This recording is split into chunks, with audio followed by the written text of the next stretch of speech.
একঘেয়েমি চিকেন কষা খেতে খেতে যদি বোর হয়ে যাও, এইভাবে কাঁচা লঙ্কা ধনেপাতা বাটা দিয়ে একটা গ্রিন গ্রিন চিকেন খেতে পারো।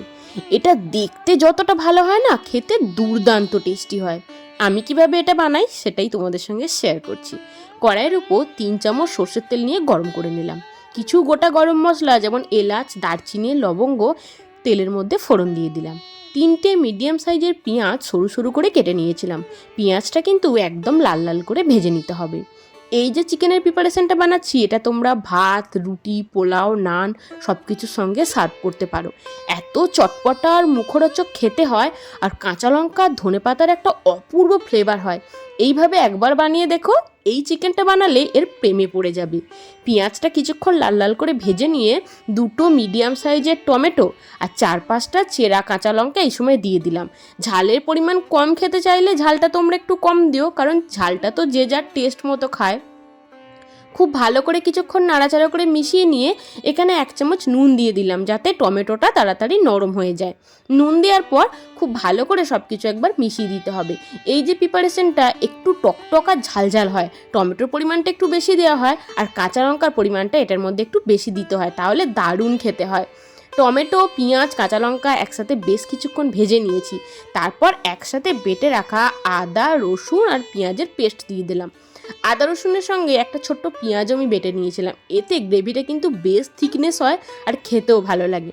কিছুক্ষণ নাড়াচাড়া করে ভেজে নেওয়ার পর একে একে রেগুলার যে মশলাগুলো আমরা ইউজ করি সেগুলো দিচ্ছি, যার মধ্যে হলুদ গুঁড়ো, জিরে গুঁড়ো, কাশ্মীরি লঙ্কার গুঁড়ো আর ধনে গুঁড়ো। তারপর শুকনো মশলাগুলো দিয়ে খুব ভালো করে নাড়াচাড়া করে কিন্তু কষিয়ে নিতে হবে। এই প্রিপারেশনটায় যতটা ভালো করে মশলাটা কষানো হবে, টেস্ট কিন্তু ততটা ইনহ্যান্স হবে। খুব ভালো করে মশলাটা কিন্তু নাড়াচাড়া করে কষিয়ে নিচ্ছি। বেশ কিছুক্ষণ লো টু মিডিয়াম ফ্লেমে মশলাটা কষিয়ে নেওয়ার পর ধুয়ে রাখা চিকেনটা এবার এর মধ্যে অ্যাড করে দেবো। চিকেনে আমি কোনো রকম কিছু দিয়ে ম্যারিনেট করিনি, চিকেনটা জাস্ট ফ্রেশ জল দিয়ে ধুয়ে নিয়েছিলাম। চিকেন দেওয়ার পর খুব ভালো করে মশলার সাথে নাড়াচাড়া করে চিকেনটা মেশাতে হবে, মানে লো টু মিডিয়াম ফ্লেমে চিকেনটাকে বেশ কিছুক্ষণ কিন্তু কষিয়ে নিতে হবে। আমি চিকেনটা ঢাকা দিইনি, ঢাকা দিলে চিকেন থেকে বেশ কিছুটা জল বেরিয়ে যায়, যেটা টেস্টটা একদম ভালো লাগে না। শুকনো শুকনো আর ঝালঝাল করে চিকেনটা বানাচ্ছি, তাই চিকেনটা আমি আর একদমই ঢাকা দিইনি। মশলার সঙ্গে নাড়াচাড়া করে নেব বেশ কিছুক্ষণ। এই মিনিট 10 মতো মশলার সঙ্গে চিকেনটাকে একটু আমরা ভাজা ভাজা করে নেব। মোটামুটি মিনিট 10 চিকেনটাকে ভালো করে ভাজা ভাজা করে নিয়ে একসাথে বেটে রাখা বেশ কিছুটা ধনেপাতা আর 4-5টা কাঁচা লঙ্কা বেটে নিয়েছিলাম।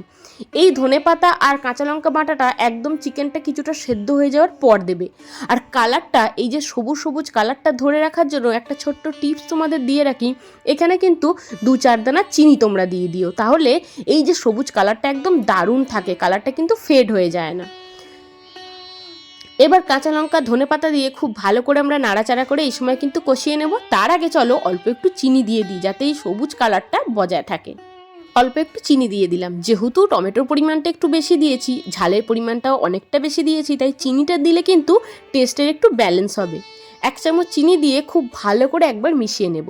আর গ্যাসের ফ্লেমটা যেমন আছে লো টু মিডিয়ামে রেখে ভালো করে নাড়াচাড়া করে এটাকে কষিয়ে নেব।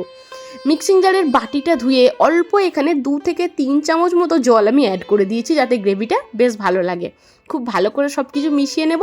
আর ধৈর্য ধরে কিন্তু চিকেনটাকে কষিয়ে কষিয়ে যতক্ষণ না পর্যন্ত কালচে পাড়া একটা কালার চলে আসে, ততক্ষণ পর্যন্ত চিকেনটা কিন্তু আমাদের কষাতে হবে।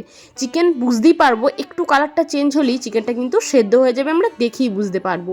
এই প্রিপারেশনটা এত টেস্ট হয়, কাঁচা লঙ্কা ধনেপাতার এত সুন্দর একটা ফ্লেভার বার হয়, তোমরা যদি একবার বাড়িতে না বানাও এটা কিন্তু মিস করবে। টেস্ট করে দেখলাম নুনের পরিমাণ আরেকটু লাগতো, তাই আরও 1/2 চামচ নুন এখানে আমি অ্যাড করে দিলাম। সব কিছু দিয়ে ভালো করে মিশিয়ে নিচ্ছি। চিনি দেওয়ার পরে দেখতেই পাবে কালারটা কিন্তু একদমই নষ্ট হবে না। যেমন সবুজ কালার রাখতে চাও সেইভাবেই কিন্তু সবুজ কালারটা থেকে যাবে।